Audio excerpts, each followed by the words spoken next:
అసలు ration shops దగ్గర కూడా సన్నబియ్యం అనేసరికి చాలా మంది క్యూలు కూడా క్యూ కడుతున్నారు. కడుతున్నారు. ఒకప్పుడు అంత అయిష్టంగా తీసుకునే వాళ్ళు దొడ్డు బియ్యం అనేసరికి అసలు ఏం తీసుకుంటానులే అన్నట్టుగా ఉండేవాళ్ళు. ఇప్పుడు అంటే క్యూలు కట్టి నించోవడం అనేది మేము కూడా పబ్లిక్ గా అదే చూస్తున్నాము. ఇప్పుడు మనం ఇప్పుడు సో పేద ప్రజలకు పెద్దలు ఏంటంటే పేదలు అదే తినాలా అనేటువంటి సమానత్వం కాంగ్రెస్ పార్టీలో ఉన్నది.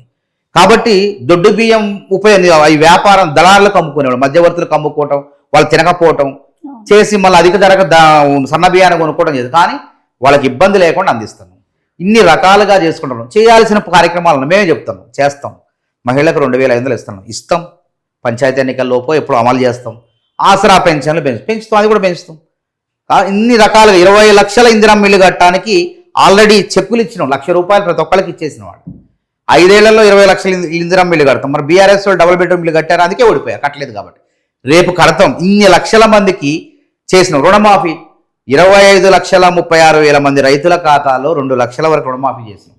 అయినా ఒకళ్ళిద్దరు మిగిలిపోతే హరీష్ రావు అసలు ఏమీ చేయలేదు, అట్లే అంటారు, రుణమాఫీ చేయలేదు, అట్లే అంటారు. వాళ్ళు ఇచ్చిన హామీలన్నీ ఎక్కడ వేసినా ఎక్కడే ఉన్నాయి. ఒక బస్సు ప్రయాణాలు తప్పితే మిగతావి ఏది కూడా కాంగ్రెస్ ముందుకు తీసుకురాలేదు అని చెప్పేసి హరీష్ రావు నిన్న మొన్న కూడా మాట్లాడడం జరిగింది. అవును, ఎందుకంటే వాళ్లకు అధికారంలో ఉన్నప్పుడు ఇచ్చిన హామీలు నెరవేర్చడం చేతగాలేదు కాబట్టి కాంగ్రెస్ పార్టీ ఇచ్చిన హామీలను ఒక్కొక్కటి సక్రమంగా అమలు చేసుకుంటూ పోతుంటే తట్టుకోలేక జీర్ణించుకోలేక వాళ్ళు వ్యాఖ్యలు చేస్తున్నారు. వాస్తవంగా 25,34,000 మంది రైతుల ఖాతాలో 2 లక్షల చొప్పున రుణమాఫీకి డబ్బులు వేసేది ఎంత అంటే 20,650 కోట్లు వేసింది.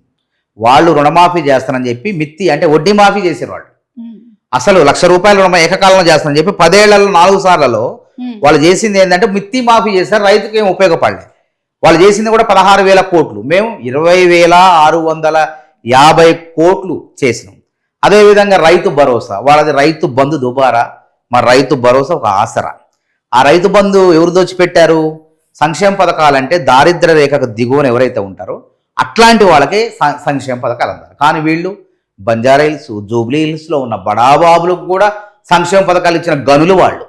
రైతు బంధు కేసీఆర్ కూడా తీసుకున్నారు. అదే రైతు బంధు పెట్రోల్ బంకులకు కేసీఆర్ కాదు. ఇంక విచిత్రం ఏంటంటే పెట్రోల్ బంకులకు, సాగుయోగ్యంగా చేయనటువంటి వ్యాపార రియల్ ఎస్టేట్ భూములకు, రాళ్లకు, రప్పలకు దాదాపు 70,000 కోట్లు వాళ్ళు 10 ఏళ్ల కాలంలో రైతు బంధు కింద నిధులకు మంజూరు చేస్తే అందులో 30,000 కోట్లు వృధాగా పోయినాయి.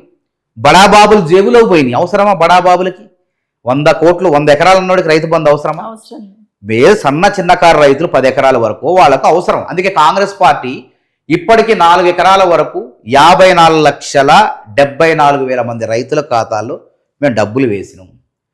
ఈ విధంగా అన్ని రకాలుగా సంక్షేమ పథకాలు చేసుకుంటూ ముందుకు పోతున్నాం. కాబట్టి వాళ్ళు ఏం చేస్తారంటే ఇదే విధంగా అంటే ప్రభుత్వాన్ని బద్నాం చేయాలి కాబట్టి ఈ విధంగా దుష్ప్రచారం, విషప్రచారం చేస్తారు. ఏం చేయలేదు. రైతులు గ్రామాలకు పోతే రైతులు, కానీ మేము ఒప్పుకుంటున్నాం కొద్దిమంది వాళ్ళ స్వయంకృతాపరాధంగా రైతులు దరఖాస్తు చేసుకోవాల్సిన సమయానికి లేకపోవటం, విదేశాల్లో ఉండటం, లేదా 2 లక్షల పైన ఉన్న 2,30,000 అంటే 30,000 ముందే కట్టుకోండి అని చెప్పినాం. కట్టుకోనటువంటి వాళ్ళకి మిగిలిపోయారు. వాళ్ళకు కూడా న్యాయం చేస్తానంటాను. ఇలా వరి వాళ్ళ హయాంలో కన్నా మా హయాంలో బాగా ఉత్పత్తి అయింది. పంట, వరి పంట సాగుబడికి వచ్చింది. ఎట్లొచ్చింది? కాళేశ్వరం ప్రాజెక్టు నుంచి నీళ్లు చుక్క బారకున్నా ఈరోజు వానాకాలం రబీ ఖరీఫ్ సీజన్లలో 2,80,00,000 మెట్రిక్ టన్నుల పంట దిగుబడైంది. కేవలం ఈ ఎండాకాలం పంట 70 లక్షల మెట్రిక్ టన్నులు దిగుబడైంది. మరి కాంగ్రెస్ ప్రభుత్వం మరి ఏం చేయలేదా? అన్ని అబద్ధాలా? అవి వాస్తవాలు కనపట్లేదా? తలసరి ఆదాయం 3,74,000 కోట్లకు పెంచినాం. ఏ విధంగా పెంచినాం? అది